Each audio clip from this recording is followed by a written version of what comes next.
All right, hey everyone, I'm Soren, he, him, and I'm going to talk about some maps that revolve around lines. And I'm not necessarily going to talk about like the syntax of lines and arrows, but more what went into these maps that we've made. So I'll just jump right in. This first one is about the first winter summit of K2. It was the first time it was ever climbed in the winter, and I think one of the really cool things about the story is it was the first time that a Nepalese Sherpa team was able to capture one of the first ascents of a mountain like that. So yeah, K2 is definitely, it's the second highest mountain in the world, and also it's one of the most dangerous. It's a lot more dangerous than Everest. So this was a historic ascent. This is kind of what we did first when the digital story came out. And it's definitely not a bad map, but it leaves a lot of questions unanswered. For example, how long did it take them to get up the mountain? How big is the mountain, and what were some of the most challenging and significant parts of the climb? So when the story got slotted for print, we came up with this, and I should mention that this imagery here is from the German Aerospace Center. So we were able to kind of expand on the story a lot more and take it from just a line on a map to really tell a comprehensive narrative. So I'll zoom in a little bit, and so you can see kind of some of the details here. But we did a number of things to try to make this line come alive and tell a more comprehensive story. So first, calling out some specific events that happened. Right here, they had to take a detour off their intended path because there was just too much snow. So annotating how that happened really was a way to make that story come alive. Another thing was adding context to the story that really showed why it was significant. So here we pulled in some of the high points from other expeditions that had tried and failed to make it to the top of K2 in the winter. So that historical context was a big deal. And then lastly, always adding in contextual labels. So these could be names that were mentioned in the story, or also just significant places on the route, like faces and these little points on the climb. So adding all of these annotations can sometimes make the map be a lot harder to read than just simple labels. So we had to do some tricks to make them be readable. This was kind of the raw imagery just draped on top of the relief. As you can see, a lot of these labels are really hard to read, and there's a lot of really high contrast here. You know, dark type wouldn't really work, really light type wouldn't work because there's a lot of snow, rocks, and it's kind of pulling away from the main narrative of the story, getting bogged down in a lot of high contrast elements over here. So we kind of toned it back a little bit, but I wanted to make sure that we weren't just washing it out. We still wanted that brilliance of the render to come through. So I ended up using a lot of different adjustment layers here in Photoshop. But I think one of the main points we did was bring focus to the mountain, kind of fade the background. So you can see that nasty background there. And then one thing that I like to do a lot of times in this situation is use a levels layer in Photoshop, but kind of pair that with some increased saturation. And that way, you know, the mountain still maintains its feel, but isn't so overwhelming. So now I'll zoom in a little bit. I kind of did this across the mountain, but I had to use some specific cases here. You can see the subtle differences there that make it a little more readable. So I came up with a very comprehensive term calling this a blob mask, where I just simply drew an illustrator and did a little Gaussian blur to make it stand out a bit. So you can see how that makes it more readable. The last thing we did is down in the corner here. I figured a lot of people had not ever seen the summit of K2, but a lot more people had probably seen the Empire State Building.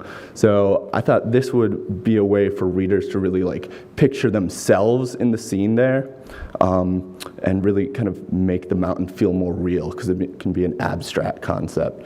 So bringing something that's a little more familiar.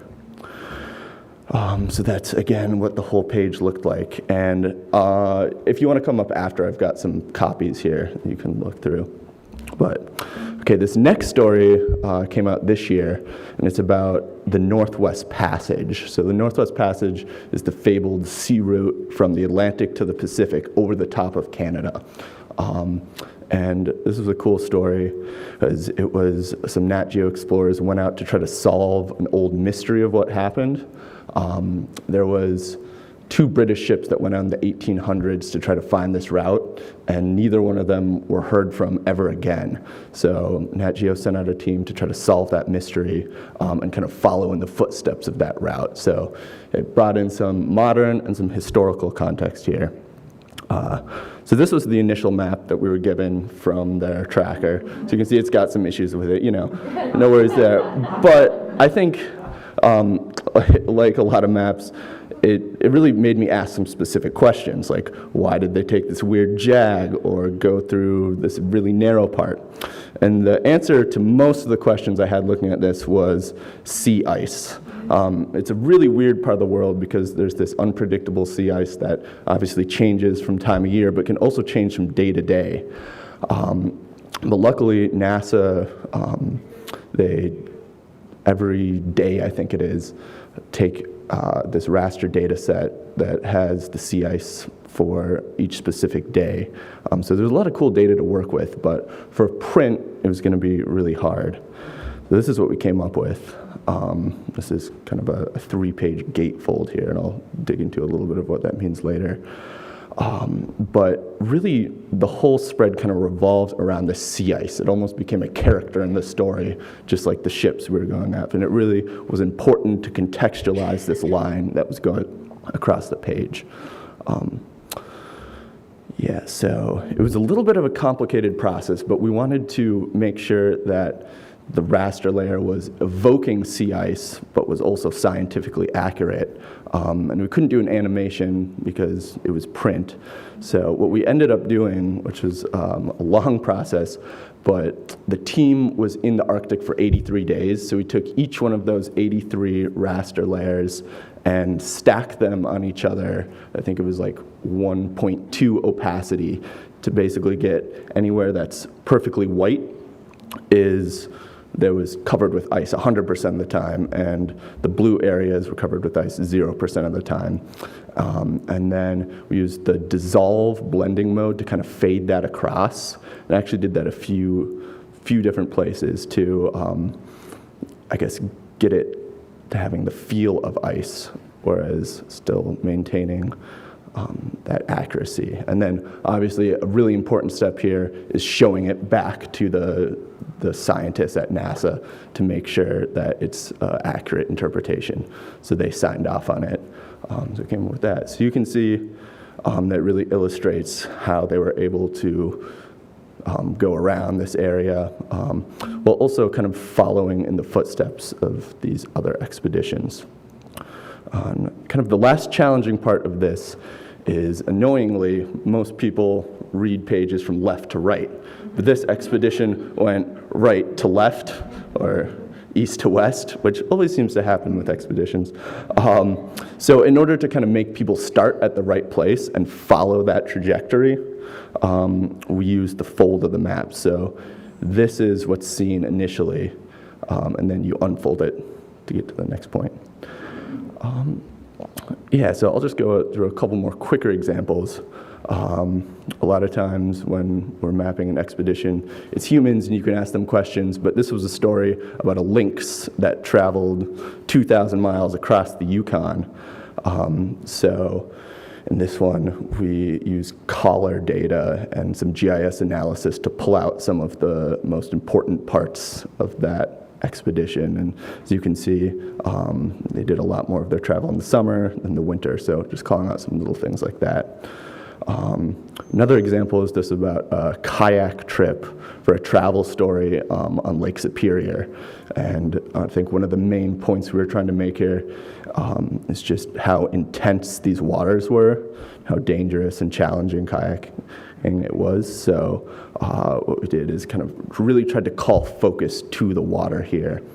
by adding in some bathymetry, and you can see there's a really subtle little wave texture there. This last example is from Matt Schwastik in 2020. It was a really intense story about one of the last transports of enslaved people across the Atlantic.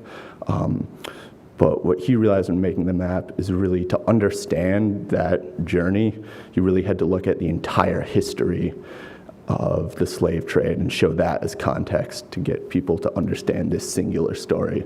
So zooming out to really understand one thing. And lastly, I'm going to talk, of course, about some mobile versions, since we can't just do giant gatefolds. So let's see. It's a semi-live demo. Don't worry. I'll start with going back to this K2 story. So for this one, we kind of broke up the expedition into different chapters and went kind of chapter by chapter, note by note, and divided it up. And I think one of the most important parts here is making sure that the parts that were being shown on the map were readable at the same time as the notes that we're talking about. Then you can see we allowed some space. So when this Abruzzi spur route was in focus, being talked about in the note, you could read them both at the same time. So using that vertical space. It was a pretty simple scrolly telling there. And we did a similar thing for the Northwest Passage story. But we used a little bit of a weird technique, and see what you guys think. But again, we divided it up into some chapters, kind of added some intro. But then we did this horizontal scroll, and I'll mention I worked with Eric Blom here. So as you scroll down the map normally, it pans horizontally, and notes pop up. And again, a major part of this was making sure that the notes are not getting in the way of the line. So it was a little bit unorthodox, and I think it's got some pros and cons. But as you go across that, it really takes you along the route. And I should mention for both of these, yeah, you had to take off a lot of the information that was in print. Just getting down to the most basic, important part of the story was the biggest thing. Yeah, so I'll scroll it through one more time. And yeah, that's all I have. Thank you so much for listening. Questions, Sam? Okay, yeah, we can take one or two questions. Yeah, Vanessa. First of all, obviously, all the maps are really useful. Thank you. Great variety of examples. I noticed that you used different arrow styles, and it might just be that you just wanted to do something different, but I was curious if for the different arrow styles, you had specific reasons why are. Yeah, that's a really great question about using different arrow styles and the reasons why.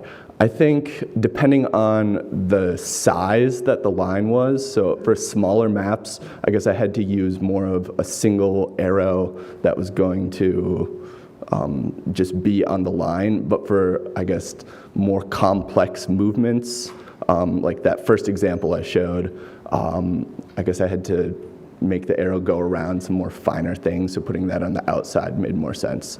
But I think whenever possible, just the most simple kind of arrow that's most direct usually works best. Yeah. One more question.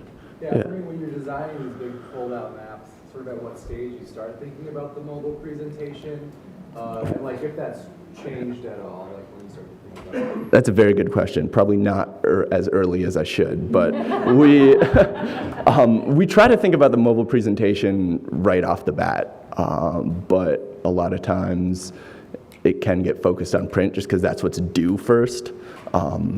So yeah, I guess it should be earlier, but it's not.